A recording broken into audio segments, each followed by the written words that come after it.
I am Hannah Cole, and the morning my mother decided I should stop acting like a parent, she slid a printed agreement across the kitchen table like it was a birthday card, her nail tapping the line where she wanted my name.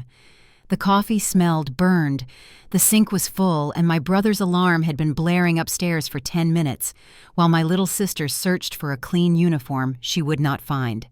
"From now on, you're just their sister," my mother said, smiling the kind of smile people wear when they've convinced themselves they are right. I looked at the page and remembered the nights I stretched pasta into a meal and paid the gas bill from my tips so the house would stay warm. I signed without a word because I was tired enough to see what the truth looked like when I stopped holding it together. The pen left a groove through my last name. My mother exhaled like she had solved something. Before I go any further, tell me where you're listening from in the comments and tap like and subscribe if you've ever had to stand still long enough for someone else's choices to finally show themselves. I grew up in a small Ohio town where folks kept their lawns neat and their heads down, where casseroles showed up in hard times and someone always offered a ride if your car would not start. My grandfather used to say that character is what you do when nobody is watching, and my grandmother taught me the kind of kindness that is quiet folding shirts straight from the line, leaving the last biscuit for someone else, keeping promises, even when it cost you a good night's sleep. We did not have much, but we had a way of making do, and for a long time I believed that was enough. When I was 10, I learned how to stretch $1 in a Saturday into lunches for an entire school week, how to fill out permission slips with a neat hand, and how to carry a fear I could not name without letting it spill onto my brother and sister. The world I belonged to was simple work, faith in small routines, and the relief of a light that turned on when you flipped a switch. Things changed when my mother started saying yes to distractions and no to details. Marla loved a good laugh, a new friend, a weekend that promised to make her feel young again, but she did not love the part where children needed breakfast appointments and a parent who remembered which bill was due on the 15th. I stepped in because the house went smoother when I did, because Noah was trying to keep his grades from sliding, and Lily still needed help finding the right band notes on her flute. I worked after school and poured part of each paycheck into groceries, then turned the rest into clean laundry, signed slips, and a calendar taped to the fridge. When my mother accused me of running things, what stung was not the word. It was the certainty in her voice, as if routine and care were a theft and not a gift. There were other worlds near ours worlds, with wider sidewalks and full refrigerators, and sometimes I visited them when a friend invited me over. I watched their parents plan meals for the week and argue gently about whose turn it was to drop someone off at practice. Those houses hummed at a steady, soft pitch. Ours clicked and popped like wiring behind old walls. I kept telling myself that steadiness was something you could build from the inside out, that if I held firm, the center would hold. But even good rope frays where the knot is pulled too tight, and by the time my mother set that agreement on the table, the knot had been cutting into me for years. I signed because I wanted the truth to stand up on its own legs. The morning after I signed, I stayed seated when the alarm upstairs ran past its second snooze. I watched my mother watch the clock, then the coffee pot bubble up and spill over, then the bare shelves inside our fridge where I had planned to put eggs and milk if there had been money to cover both. Lily came down in yesterday's jeans, carefully hopeful, and Noah called out for a clean shirt that did not exist. I kept my hands still and my voice gentle, and when my mother told me it was better this way, I thought of all the small ways a home says thank you to its keeper. That afternoon, I folded the agreement into an envelope and tucked it in the drawer with the rubber bands and spare batteries, then sat at the table where I used to pay the bills and listened to the house go quiet after everyone left late. Somewhere in the walls, the refrigerator compressor kicked on and off like a tired runner, and for the first time in a long time, I did not reach for my wallet or my list. I waited because some truths can only be seen when you stop moving, and as the sky dimmed early and the room gathered its shadows, I felt the air change in that small, telling way right before a storm. The next morning began with silence. No alarm clock, no rustle of footsteps on the stairs, no soft humming from the kitchen. I lay in bed longer than usual, letting the quiet settle. For the first time in years, I didn't feel the rush to start a list in my head. No lunches to pack, no uniforms to find, no emails to send on my mother's behalf. The air felt strange, still, and waiting. Downstairs I could hear the muffled thud of cabinet doors and my mother's voice snapping through the walls. "Noah, Lily, get moving. You'll miss the bus." I stayed where I was until the noise turned frantic. Then I got up slowly, brushed my hair, and walked to the kitchen unhurried. The scene waiting for me looked like something out of a memory I'd tried to forget. Spilled coffee spreading across the counter, half-burnt toast curling in the toaster, my mother pacing in her robe with one slipper missing. Lily was still in her pajamas, hair-tangled backpack gaping open. Noah stood by the stairs clutching a wrinkled shirt that smelled faintly of mildew. "Can you help her with breakfast?" my mother asked, her tone sharp but pleading under it. I poured myself coffee instead. "I thought we agreed I'm just their sister now." Her eyes narrowed. "Don't start this again, Hannah. I'm not starting anything, I said. You told me not to." The room went quiet except for the hum of the refrigerator. Noah dropped his shirt onto the chair, muttering about how everything smelled. Lily looked from her to me, confused and tired. I wanted to reach for her to pull her hair into a braid like I used to, but I didn't. I let my mother run the morning her way. By the time the bus finally wheezed to a stop at the corner, Noah had missed his first class. Lily had forgotten her lunch, and my mother was already late for work. She left without makeup coat, half-buttoned, shouting that everything was fine. When the door slammed, a picture frame fell from the hallway wall and cracked against the floor. I swept up the glass in silence and left the pieces in the trash. That evening, the house smelled like takeout wrappers and stress. My mother came home looking like she had been dragged through her own day coffee on her sleeve hair sticking to her forehead. She dropped her purse and shoes by the door and sank into the couch. "Rough day," I asked, keeping my tone light. "You think this is funny?" "A little," I admitted. "You said life would be better without me. I'm just letting it get better." Her glare was sharp enough to sting, but she didn't answer. She stared at the television where a commercial for some cleaning product flickered, and I wondered if she even noticed the irony. I went to my room and closed the door. For years I had wanted a quiet house. Now that I had it, it didn't sound the way I imagined. By Wednesday, the mess had spread like ivy. The laundry pile in the hallway had turned sour dishes, coated the sink, and the trash overflowed onto the floor. The smell clung to the air, heavy and sour. Noah started skipping showers, and Lily wore the same jeans 2 days in a row. My mother kept telling herself it was just a messy week that she'd catch up when work slowed down, but the panic in her eyes betrayed her. That afternoon, Noah stormed into the kitchen holding a crumpled gym shirt between his fingers like something dead. "Can you please wash my clothes? This is disgusting." I didn't look up from the table. "Ask Mom. She doesn't even know where the detergent is." "Then maybe she should learn." "You're being impossible," he said, voice cracking. "No," I told him. "I'm following the rules." When my mother came home that night, she looked around the kitchen like she was seeing it for the first time, like she couldn't recognize her own life anymore. "Noah skipped class today," she said, tossing her purse onto the counter. "The school called me at work. Maybe he overslept," I said, stirring my tea. "Happens when no one sets his alarm." Her hand slammed against the counter hard enough to rattle the mugs. "You're acting petty. You told me I wasn't needed," I said quietly. "I'm just letting you prove it." Her mouth opened, then closed. For a moment the room was still. Then Lily appeared in the doorway, eyes red and small. "Mom, I'm hungry. There's no food." Marla's shoulders fell. "We'll order something tomorrow, okay?" "You said that yesterday," Lily whispered. I turned away before my mother could see my face. The sound of my sister's small voice broke something inside me, but I knew if I reached out now, everything would go back to the same old rhythm. I went to my room and shut the door. The next morning the power was gone. The house was dim and heavy, and the fridge hummed once before dying completely. The milk smelled sour when I opened it.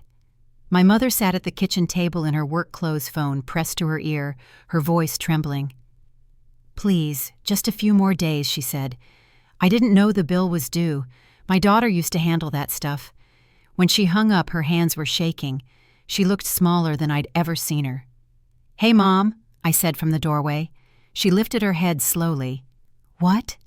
"This is what better without me looks like." The words slipped out before I could stop them, and I saw them land. She didn't answer. Her eyes filled, but never spilled over. The silence that followed was long enough for a knock to sound at the front door, 3 sharp raps that didn't belong to neighbors or delivery drivers. Through the window, I saw 2 women and a man standing on the porch, each holding clipboards. The taller woman stepped forward, polite smile, but firm stance. "Mrs. Cole. We're with Child Protective Services." My mother froze. Her hand hovered near the doorknob, then dropped. For a second she looked toward me, like maybe I could fix this like I always did. But I didn't move. When she finally opened the door, the smell of spoiled food and detergentless laundry drifted out into the gray morning air. The woman, Ms. Parker, her badge read, took one look around, and her smile faded. "Is this typical for your household, ma'am?" "It's been a rough week," my mother stammered. "Everything's fine." I leaned against the wall, arms crossed.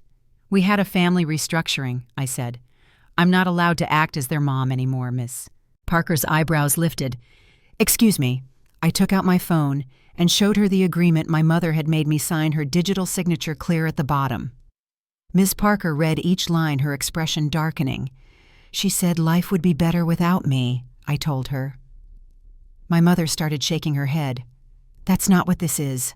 She's twisting everything." Before she could finish, Noah walked in wearing his stained shirt from earlier in the week. Lily followed in pajama bottoms holding an empty cereal box. "Are those the same clothes you wore yesterday?" Ms. Parker asked gently. "Probably," Noah said. "When was the last time you had a real meal?" He hesitated. "A few days ago, I guess." Lily tugged at her sleeve. "There's no milk," she said softly. Ms. Parker glanced toward her colleagues, and I knew then that they didn't need to hear anything else. The truth was already all around them, the smell, the silence, the tired faces.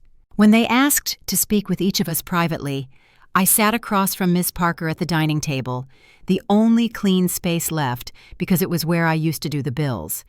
"How long have you been taking care of things here?" she asked. "Since I was 10, I said. She typed for a while, her jaw tightening. "That's a lot for a child. I was told I was mature for my age." Through the wall, I heard my sister's small voice telling another worker she was hungry, that Mom was tired all the time. I heard Noah's frustration about missing school, about never learning how to do laundry or cook. And somewhere in the background, I heard my mother's voice rise in denial, cracking under the weight of it. By the time the interviews ended, the light outside had turned cold and gray. My mother sat on the couch, her face pale, her lipstick smeared. The workers moved quietly, taking notes, exchanging glances that didn't need words. I stayed by the stairs with Lily's stuffed bear in my hand, listening to the sound of pens scratching and realizing that every lie my mother had told herself had finally found a witness. When Ms. Parker closed her folder, she spoke gently but firmly. "We'll need to review your home conditions in detail. Please don't leave town, Mrs. Cole." My mother nodded weakly. The moment the door closed behind them, she sank to the floor, sobbing into her hands. I stood there still holding that bear, knowing this was only the beginning, and that soon everything we'd built or pretended to would come apart completely.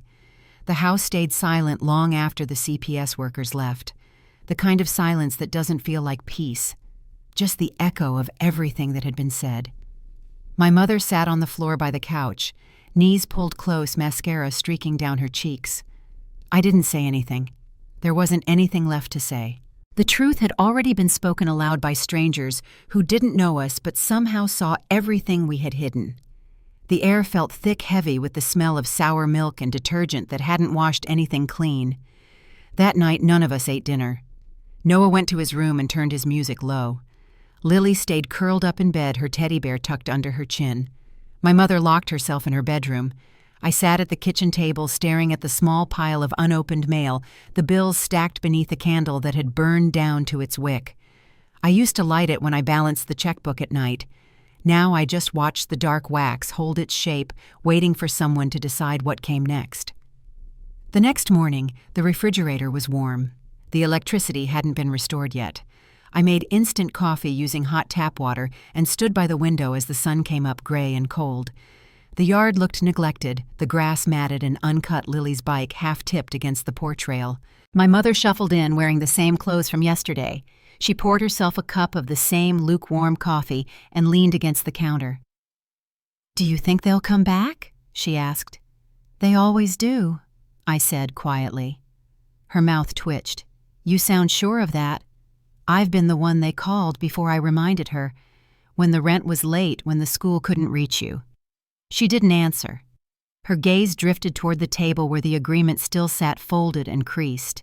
She reached for it, then pulled her hand back. 2 days later, Ms. Parker returned with another worker, Mr. Alvarez. They knocked gently, but their presence filled the whole doorway. I noticed they didn't smile this time. They didn't need to. My mother stood frozen beside the couch, eyes darting between them and the hallway that led to our bedrooms. Mrs. Cole, Miss Parker, began, her voice firm but calm. "We're following up from our visit earlier this week. We need to speak with the children again." "They're resting," my mother said. "It won't take long," Mr. Alvarez replied. Noah came out first, rubbing the back of his neck. Lily followed, clutching her bear like a shield. Ms. Parker led them one at a time into the dining room. I could hear the soft murmur of voices through the thin wall, questions, answers, the scratch of a pen. When it was my turn, Ms. Parker gestured to the same chair across from her as before. "Hannah," she said, "I just need to clarify a few details." I nodded. "How long have you been managing things at home?" "About 13 years, I said. "Since I was 10. Her eyes softened. "That's a long time to carry responsibility that isn't yours." "I didn't think of it that way," I said. "Someone had to do it." She typed something on her tablet, then asked, "Did your mother ever tell you why she wanted you to stop?" "She said it wasn't healthy," I said. "That I was making her look bad. That I needed to act like a normal daughter. And you agreed I signed the paper," I said. "She said life would be better without me." Ms. Parker looked at me for a moment, then sighed. "Sometimes people use words they don't understand the weight of." From the living room, I could hear Lily crying softly. Ms. Parker gave me a brief nod and stood. "Thank you, Hannah. We'll speak with your mother now." I moved to the stairwell and sat on the bottom step, close enough to hear, but out of sight. My mother's voice trembled at first, then rose higher with each answer. "I've been handling things," she said. "I just let Hannah take over too much. It got out of balance." "What time do your children start school?" Ms. Parker asked. "Around 8, she said quickly. "Do you know their teachers' names?" There was a pause. "Not exactly. What about Lily's asthma medication or Noah's eye exam results?" Silence stretched long enough that even I could feel it. "Mrs. Cole, Mr." Alvarez said gently. "The records show missed appointments and unpaid bills. These things happen, but we need to know you can manage going forward." "I can," she said, her voice cracking. "I just didn't think it would all fall apart so fast." I pressed my palms together, listening to the sound of their pens moving, their calm voices wrapping up the conversation. The word neglect drifted through the air, once quiet but unmistakable. When Ms. Parker finally stood, she said, "We'll be in touch soon, Mrs. Cole. Please make sure someone's available to answer when we do." They left, as the afternoon light thinned into gold. My mother stayed seated long after the door closed, her hands covering her face. I wanted to feel sorry for her, but I couldn't. Not yet. That evening, Noah paced the kitchen, restless and angry. "They're not really going to do anything, are they?" he asked. "They might," I said. He slammed a cabinet door. "You could have fixed this before it got this far." "I didn't break it," I said quietly. He stared at me, breathing hard. "You wanted this to happen." I shook my head. I wanted Mom to see the truth. Lily sat at the table, tracing circles on the wood with her fingertip. "Are they going to take us away?" she asked. Neither of us answered right away. My mother's door stayed closed all night. The next morning I woke to the sound of car doors outside. Through the window I saw Miss Parker again, this time with another woman, carrying a folder marked protective custody. My stomach dropped. I could hear Noah's voice upstairs, then the thud of his feet on the stairs. My mother came out of her room, pale hair, unbrushed, hands shaking. "What are they doing here again?" she whispered. "They said they'd be in touch," I reminded her. Ms. Parker stepped inside, her tone steady. "Mrs. Cole, based on our observations and your current living situation, will be placing the minors in temporary protective care." "What?" My mother's voice cracked. "No, you can't. I can fix this. I just need more time." "We've already given you time," Ms. Parker said. "They need stability." "We have stability," she shouted, pointing at me. "Hannah helps." "She's an adult," Ms. Parker said calmly, "and she's no longer responsible for your duties." My mother turned toward me, eyes wide and desperate. "Say something, Hannah. Tell them you'll help until I get back on my feet." My throat felt tight, but my voice came out steady. "No, Mom. You made me sign that paper. Remember? You said life would be better without me." Her mouth opened, but no sound came. The color drained from her face. The next few minutes moved like a slow-motion film. Mr. Alvarez gathered Lily's backpack while Ms. Parker gently told her to grab a sweater. Noah's defiance cracked into panic. "You can't just take us!" he yelled. "We're not punishing you," Ms. Parker said softly. "We're making sure you're safe." Lily clung to my arm, crying, "Hannah, don't let them take us, please." I froze. My heart felt like it was splitting, but I knew that if I interfered, I'd undo everything. Ms. Parker crouched beside her voice, kind but firm. "You're not in trouble, sweetheart. This is temporary." My mother followed them out onto the porch, screaming into the gray sky. "Please don't take them. I can do better." Her voice cracked into silence as the car doors closed. The SUV pulled away, its red taillights fading into the rain. I stood in the doorway watching until I couldn't see them anymore. My mother collapsed on the porch, sobbing into her hands. Ms. Parker turned back once, placing a card in my palm. "If you ever need someone to talk to," she said, "call me." I nodded, unable to answer. The rain soaked the card until her name blurred. Behind me, my mother whispered through her tears, "You've ruined everything." I looked at her, the woman who had made me a mother long before I was ready, and said quietly, "No, Mom. You did that all by yourself." Then I closed the door. The sound of her crying faded beneath the rain. The house felt emptier than it ever had before, quiet, but not peaceful, like a place waiting to remember what it once held. And deep down, I knew nothing about this silence would ever be the same again. The next morning, the house was still, the kind of stillness that follows a storm but doesn't promise calm, just emptiness. I woke to the faint smell of damp carpet and rain drifting through a cracked window. The rooms were hollow now, Lily's backpack on the floor, Noah's headphones still tangled by the couch. My mother hadn't come out of her bedroom all night. When I finally knocked, the door opened to darkness.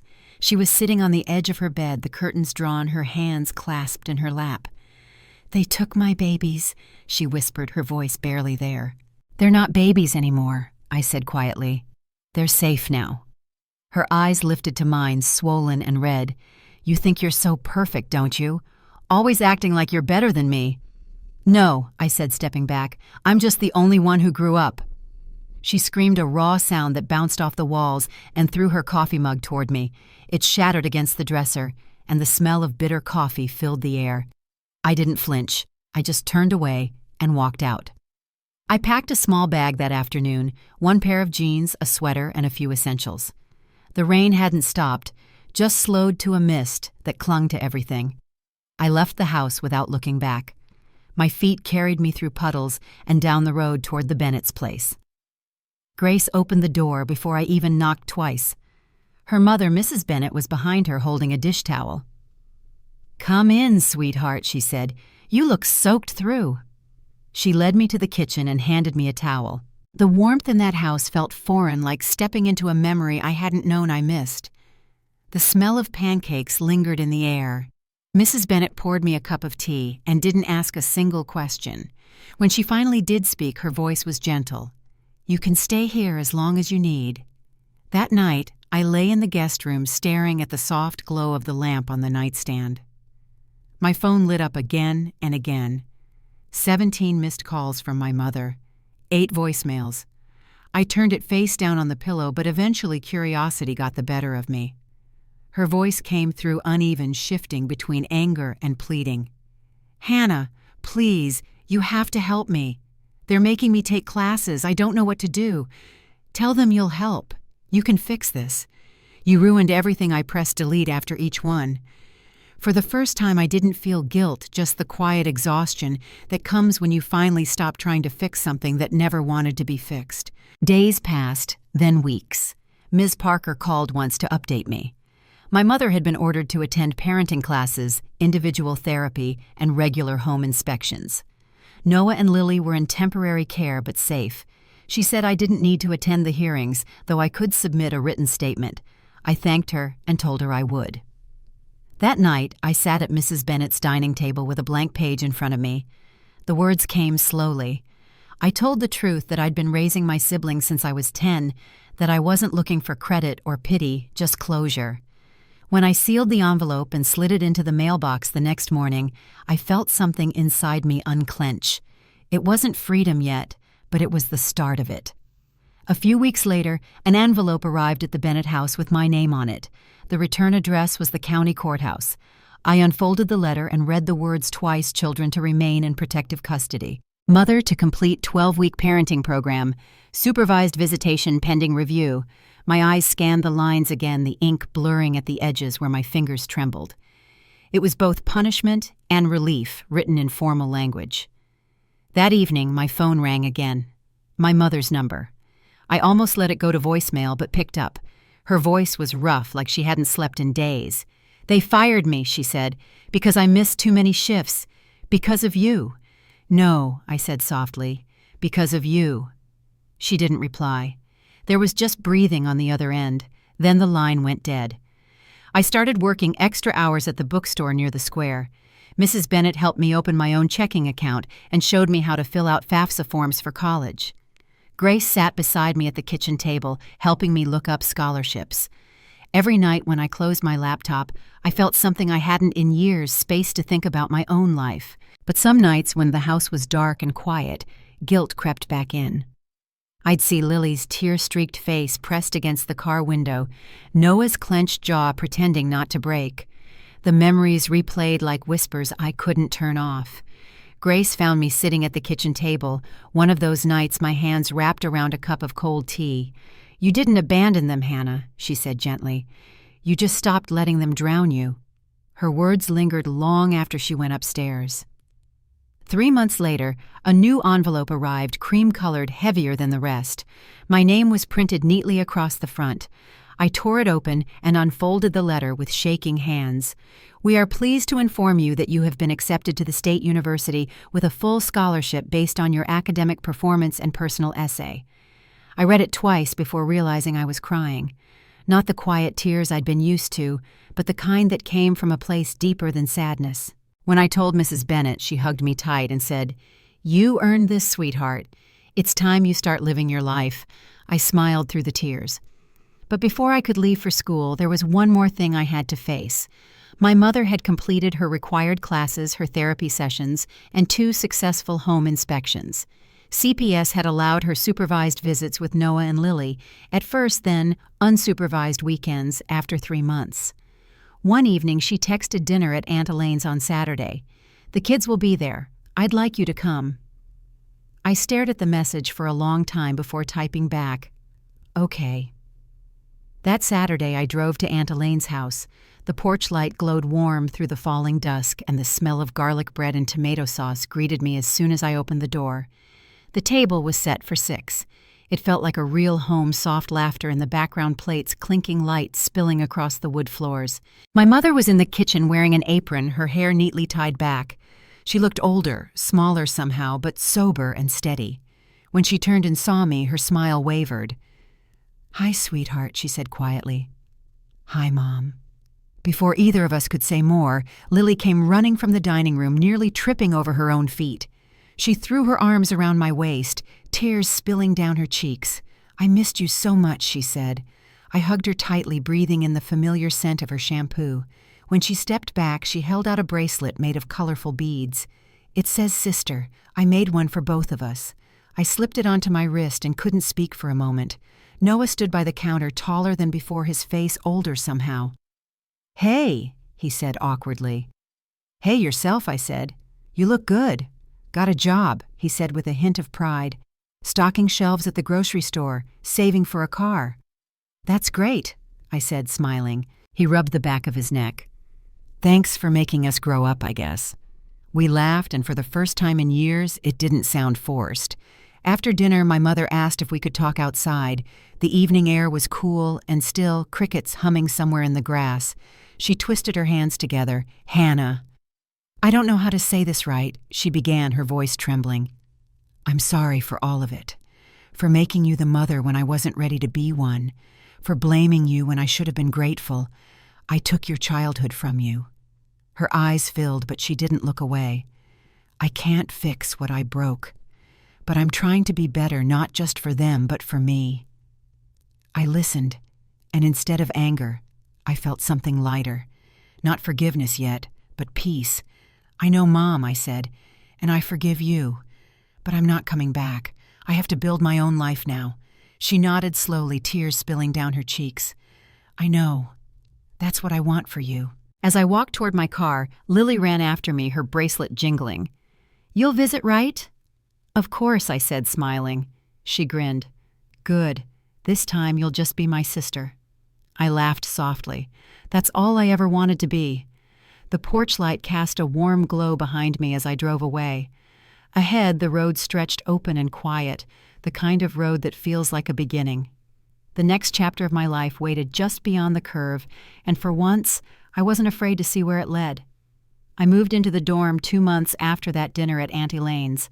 The building smelled faintly of new paint and coffee, and the walls were the pale beige of every college in America. I stood by the window of my small room, with boxes still unopened and sunlight stretching across the floor. My scholarship had covered everything tuition housing books, and for the first time, I didn't owe anyone an explanation for how I was surviving. The air felt lighter, as if the weight I'd carried for so long had finally slipped off my shoulders. Classes began quickly. The campus buzzed with voices, laughter, and the shuffle of sneakers on the cracked sidewalks. I learned my way around by following the sound of the clock tower marking time like a metronome. Most mornings I stopped at the student cafe for a black coffee before heading to English composition, then sociology, and finally a work-study shift at the library. The routine soothed me. After years of chaos, even a stack of books waiting to be shelved felt like a kind of peace. Sometimes, though, I caught myself watching other students laugh together or call home without hesitation. I still hesitated every time my phone buzzed. The first few weeks I ignored most calls, especially the ones from my mother. I wasn't ready for whatever version of her might be waiting on the other end. It wasn't until October that I finally answered one. "Hi, sweetheart," she said, her voice careful soft. "How's school?" "Good," I said. "Busy." There was a pause. "That's good. I just wanted to hear your voice." I nodded even though she couldn't see me. "You sound better," I said. "I'm trying," she whispered. "We're still doing family sessions with the counselor. The kids are adjusting." "That's good," I said again. I wasn't sure what else to offer. Before we hung up, she said, "I'm proud of you, Hannah." The words landed somewhere deep but uncertain, like hearing a language I used to know. Winter came early that year. Snow layered the campus lawns, and I learned how to cross icy paths without falling. Grace called often, checking in between her own shifts at the local diner. On weekends, I sometimes went back to the Bennett's house for dinner. Mrs. Bennett always made enough food for 6 people, even when there were only 3 of us. She'd ask about my classes, about the professors, about whether I was eating enough. Every visit felt like coming up for air. In December, Ms. Parker reached out again. Her email was short: case update. Family review scheduled next week. Would you like to attend or submit a statement? I stared at the message for a long time before replying that I would attend. The courthouse looked the same as the day everything fell apart. A long hallway, faded tile floors, the faint hum of fluorescent lights. I took a seat at the back of the small courtroom and watched as my mother sat between her attorney and the caseworker. She looked steadier now. Her hair was pulled back neatly, her blouse pressed. When she glanced back and saw me, her eyes widened slightly before softening. Ms. Parker reviewed her notes, then read the report. Mrs. Cole has completed all 12 weeks of the parenting program and individual therapy. Home inspections have been passed. The children's academic progress has improved under current arrangements. Recommendations: supervised visits to continue transitioning into reunification. The judge nodded, scribbling something. "Any objections?" My mother shook her head. "No, Your Honor." When it was over, she turned around and found me still in my seat. "You came," she said quietly. "I wanted to see for myself," I replied. She hesitated, then nodded. "Thank you." Outside, snow had started falling again, soft and steady. We walked together to the parking lot, saying little. Before we parted, she said, "They'll be home for Christmas this year. You're welcome to join us if you want." I told her I'd think about it. Back at the dorm, I found a letter taped to my door.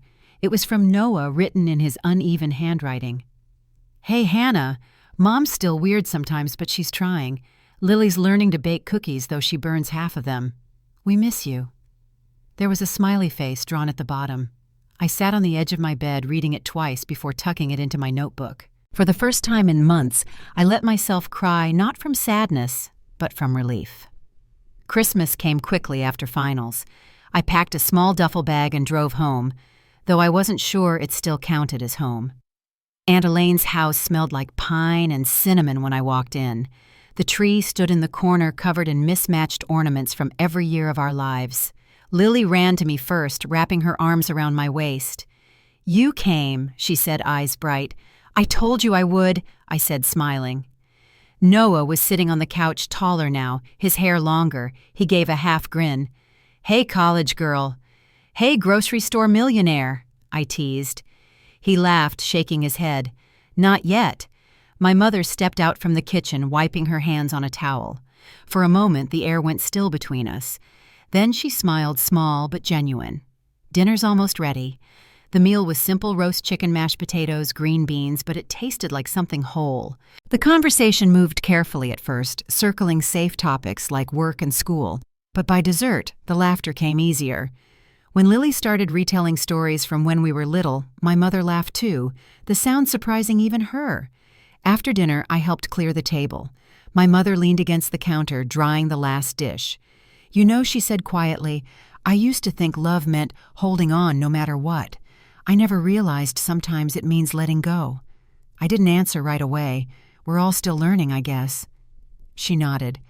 "I don't expect us to be what we were. I just hope someday you'll want to visit more often." "I think I will," I said softly. When I left that night, the snow had stopped, leaving a thin, glittering layer on the ground. Lily waved from the porch until my car disappeared around the corner. I drove back to campus in silence, the bracelet she'd made jingling softly on my wrist. That spring life found a rhythm again. I volunteered at the campus resource center, helping other students apply for financial aid. Sometimes I caught myself giving the same advice Mrs. Bennett once gave me, steady, practical kind. It felt good to pass something forward. One afternoon, Dean Carter stopped by my desk. "You ever think about working here after graduation?" he asked. "Not really," I said. "Why?" "You've got a way of calming people," he said with a small smile. "That's rare." I thought about it later, sitting under a tree near the quad, watching students cross the lawn. Maybe he was right. Maybe calm was something I'd earned one painful lesson at a time. That night, as the sun sank behind the old brick buildings, I walked back to my dorm and turned on the small desk lamp. The light fell across my notebook where Noah's letter was still tucked between the pages. I ran my fingers over the folded paper, the ink faintly smudged, and thought of all the versions of home I'd known, some lost, some found again. The world outside my window hummed with new beginnings, but for the first time in years, I wasn't waiting for something to collapse. I was building slow and steady from the ground up, and somewhere in that quiet, I realized this was what peace was supposed to feel like. Still, as graduation crept closer, I couldn't help but wonder if I was truly ready to face the next step, or if part of me would always be waiting for the next storm. Graduation came faster than I expected. One day, I was studying for finals, and the next I was standing in a sea of caps and gowns, the spring air heavy with the smell of fresh-cut grass and possibility. My name was called, and as I crossed the stage, the applause felt distant, like I was watching it happen to someone else. When I found my seat again, I looked out over the crowd and saw Mrs. Bennett waving from the stands, clapping until her hands turned pink. Grace sat beside her, recording on her phone, her eyes bright with pride. For a brief moment, I wished my mother could have been there too, but I knew this milestone wasn't hers to witness, it was mine. After the ceremony, Dean Carter shook my hand and asked what my plans were. I told him I'd be staying in town for a while, working at a local bookstore to save money before deciding on graduate school. "Good choice," he said. There's value in giving yourself time to breathe. That summer, I started working for Mr. Emerson at his bookstore downtown. He was a quiet man who wore sweater vests, no matter the weather, and always had classical music playing softly through the speakers. The work was simple shelving, organizing, chatting with the occasional customer, but it gave me space to think. The routine felt safe, and for the first time, my days were my own. By late June, I'd saved enough for a small apartment above a bakery 2 blocks from the river. It had one window that stuck in the humidity and floors that creaked when the wind changed, but it was mine. On my first night there, I unpacked a single plate, a mug, and the bracelet Lily had made. I placed it on the windowsill where the evening light caught the beads. In July, a letter arrived with no return address. Inside was a folded piece of notebook paper in Lily's handwriting. Mom says you're working in a bookstore. That's cool. Noah and I are okay. He's learning to drive, which is terrifying. Come visit soon. A week later, my mother called. We're having a cookout at Aunt Elaine's on Sunday, she said. The kids asked if you'd come. I hesitated. It had been nearly half a year since that Christmas dinner, and part of me wasn't sure I was ready to step back into that world. But Lily's letter sat on the table beside me, the edges already soft from how often I'd unfolded it. I'll be there, I said finally. Sunday was bright and humid. The backyard smelled of charcoal and fresh-cut grass, and laughter drifted through the air. When I walked through the gate, Lily spotted me first. She dropped her plate and ran across the yard, nearly knocking me over with her hug. "You came," she said, her face pressed against my shoulder. "I told you I would," I said, smiling. Noah followed, taller now, his voice deeper. "Hey, stranger," he said with a grin, "still reading too much, still talking too much." I teased back, and he laughed, shaking his head. My mother stood near the porch, watching quietly. She looked different this time, calmer, steadier, her eyes clearer. "I'm glad you came," she said when I walked over. "Me too," I said. We sat together on the porch steps as the kids played tag across the lawn. For a long while, neither of us spoke. Then she said, "You know, I keep thinking about that day, the one when you signed the paper." Her voice was soft, but her words were steady. "I thought I was fixing something. I didn't realize I was breaking the only thing that ever worked." I looked out at Lily and Noah chasing each other, their laughter rising over the music. "We all learned something," I said. She nodded. "I know I can't undo what I did, but I want you to know I'm proud of you. Truly proud." I met her eyes, and for the first time, I believed her. As the sun dipped low, Aunt Elaine called everyone to eat. The table was covered in paper plates and bowls of salad, watermelon, and potato chips. My mother moved easily among the crowd, laughing with her sister, refilling drinks and checking on the grill. Watching her, I saw a woman still learning but no longer pretending. After dinner, Lily handed me a small wrapped box. "It's not much," she said shyly. "I made it in art class. Inside was a small clay charm shaped like an open book, the word hope carved into its cover." "It's beautiful," I said, my voice catching. "Keep it on your shelf," she said, "so you don't forget us when you're famous." I laughed softly. I could never forget you. Later that night, after the dishes were cleared and the yard lights glowed soft and yellow, my mother joined me by the fence. The sound of crickets filled the pauses between our words. "You've built a good life, haven't you?" she said. "I'm trying to," I answered. She smiled faintly. "You deserve it, Hannah. You always did." When I left, Lily hugged me twice before letting go. Noah clapped me on the shoulder. My mother didn't cry this time. She just said, "Drive safe," her voice even. The road home was quiet, the windows were down, and the night air smelled faintly of rain. At a red light, I looked over at the passenger seat, where Lily's charm sat beside my bag. The street light caught the edge of the word she'd carved, hope, and for the first time, it didn't feel fragile. It felt earned. A few weeks later, I was shelving new arrivals at the bookstore when Mr. Emerson handed me an envelope. "Dropped off for you earlier," he said. The return address was a local community center. Inside was a flyer and a handwritten note. "We're starting a literacy program for teens in foster care. Ms. Parker suggested you might be interested in helping." I folded the paper and slipped it into my pocket, the decision already forming. That evening, I drove to the community center to meet the coordinator. The room smelled of old books and pencil shavings, and a group of teenagers sat around a table arguing playfully over a writing prompt. Ms. Parker was there organizing supplies. She turned when she saw me and smiled. "I thought you might come. I'm here to help however I can," I said. She nodded. They could use someone who understands what responsibility feels like. Over the next few months, I spent my evenings there helping students write essays and fill out college applications. Some of them reminded me of Noah, quiet, skeptical, protective of their pride. Others were like Lily, hopeful, but unsure where to put it. I didn't fix their lives, but I helped them shape their words, and sometimes that was enough. One night as I locked up, Miss Parker stopped beside me. "You've found your calling, haven't you?" I thought for a moment. Maybe I said, or maybe I just found a place where I don't have to carry everything alone. She smiled, slipping her keys into her bag. "That's what healing looks like, Hannah. It doesn't mean forgetting, it means learning to live differently." When I got home that night, I set the small clay charm beside the bracelet on my windowsill. The two pieces caught the same slant of light, one made by a child's hands, the other by time and forgiveness. The city outside buzzed softly, steady, and alive, and for once it didn't feel like the world was waiting to fall apart.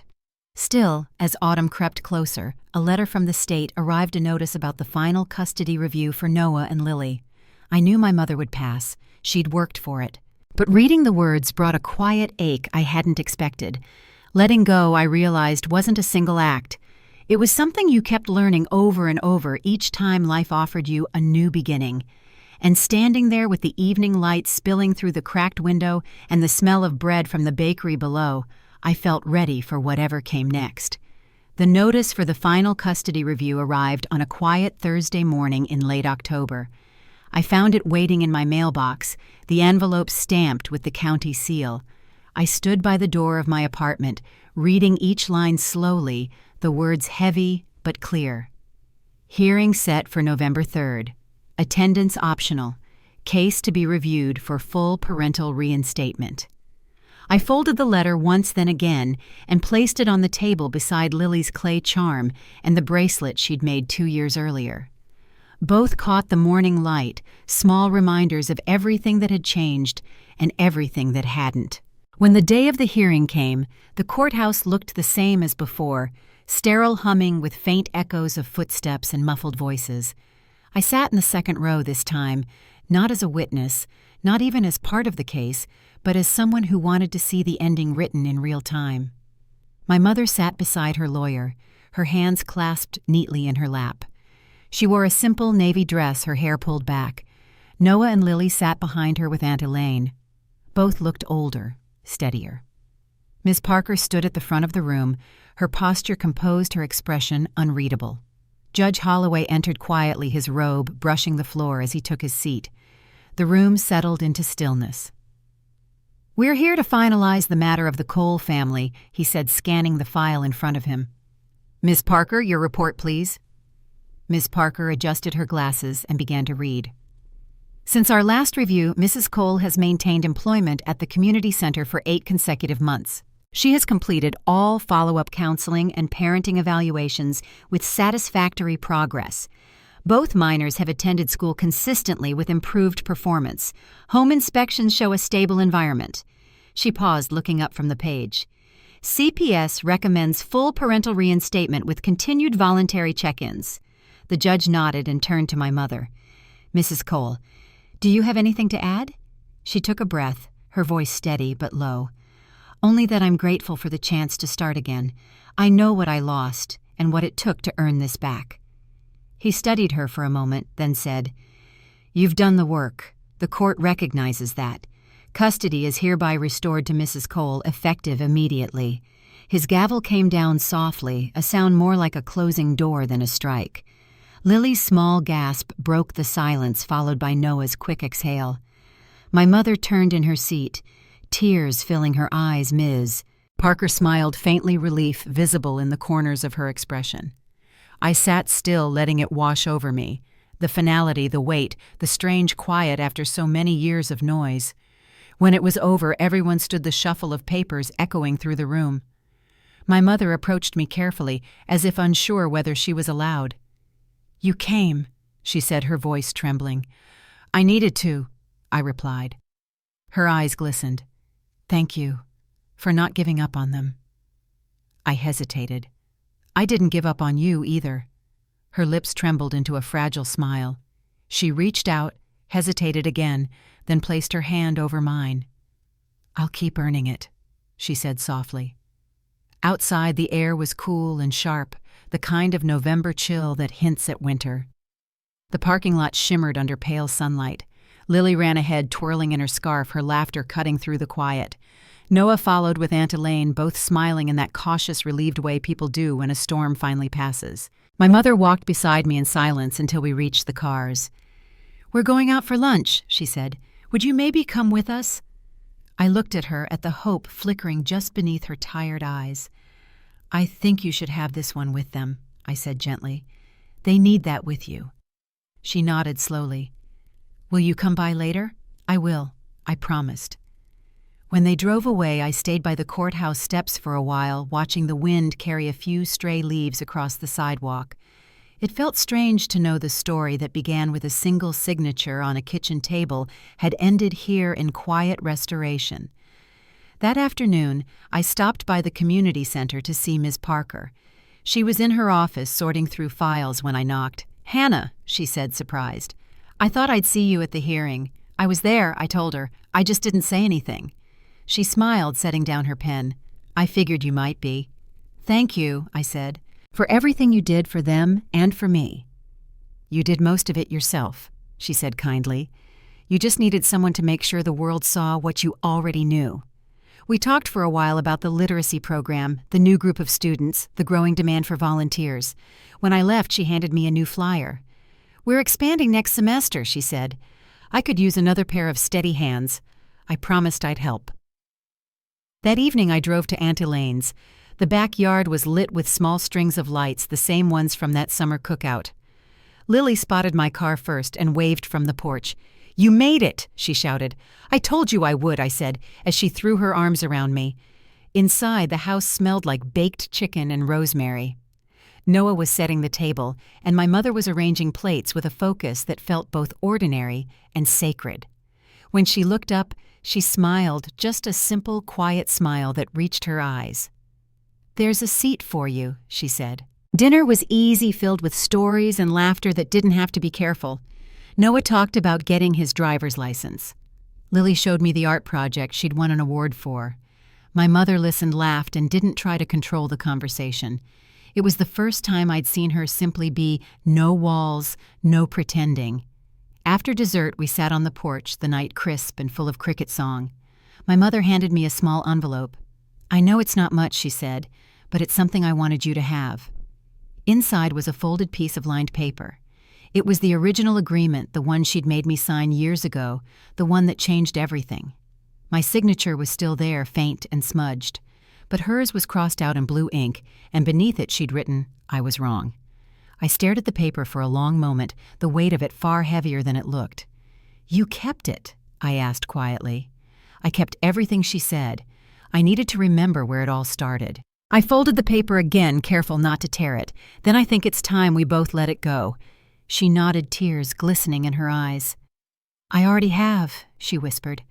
The sky was dark when I finally stood to leave. Lily hugged me goodnight, her bracelet jingling against my wrist. Noah gave a quick wave from the doorway. My mother walked me to my car. Drive safe, she said softly, the same words she'd used before, but this time they didn't sound like goodbye. The road home shimmered under the streetlights. When I reached my apartment, I placed the folded agreement beside the bracelet and charm on the windowsill. The three pieces sat together, past, present, and what came after. The city outside buzzed quietly, the sound of life continuing. As I turned off the light, I thought about how justice doesn't always come in courtrooms or verdicts.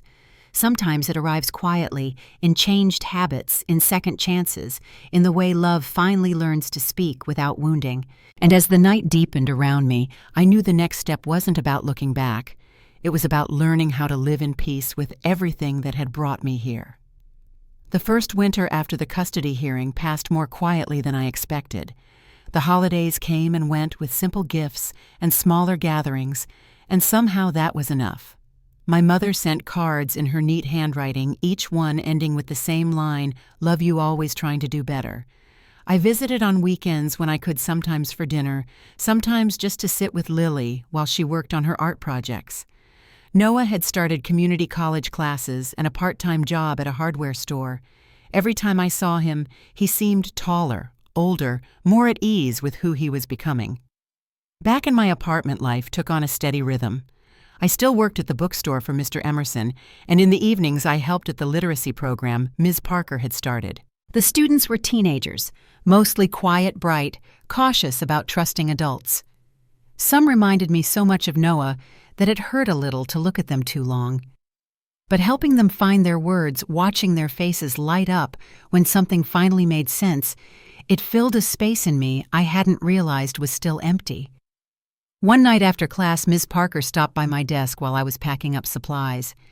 "You ever think about making this your career?" she asked. I smiled. "I'm still figuring that out." She nodded. "That's fair. Just remember, you don't have to know everything right away. You just have to keep showing up." Her words stayed with me long after she left. That's what so much of my life had been, showing up. For my siblings, for my mother, for myself. Even when it was hard, even when nobody noticed. In early spring, my mother invited me to dinner again.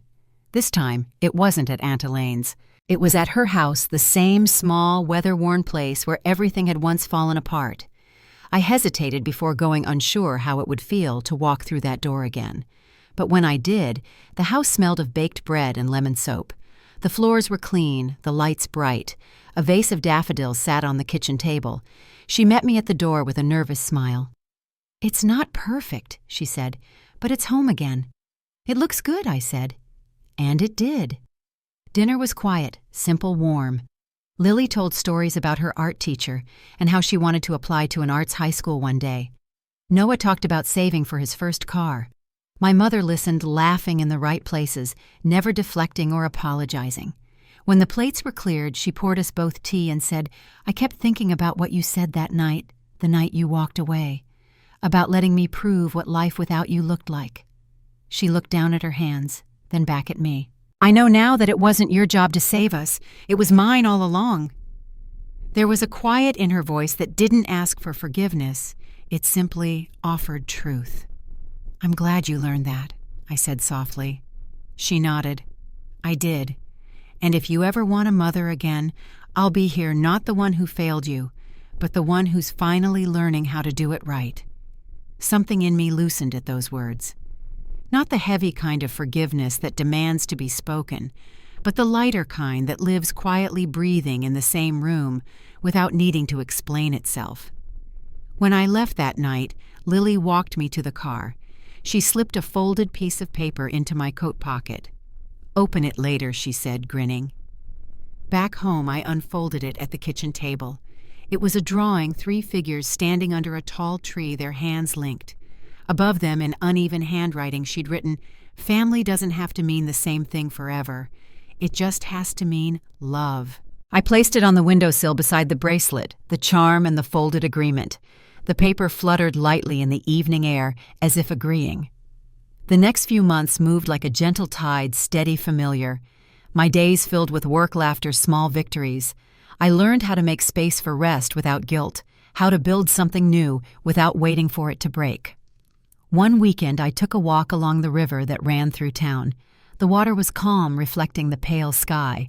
For the first time in years, I didn't feel like I was balancing on a line between survival and collapse. I just stood there breathing, watching the ripples widen and fade. When I think back now, I realize that justice didn't arrive like thunder or applause. It came in smaller moments, in a clean kitchen, a soft laugh, a door that stayed open instead of slamming shut. It came in the simple act of learning how to live again, not in defiance, but in peace. I'm still learning. We all are. But life has a way of teaching gently once you stop fighting every lesson. And if there's one thing I've carried with me, it's this: sometimes the most powerful way to reclaim yourself is to stop proving your worth and simply live it. Thank you for listening to my story. If it spoke to you, take a moment to breathe, to think about what letting go might mean in your own life, and if you'd like to hear more stories like this, stay with me. There's always another chapter worth sharing.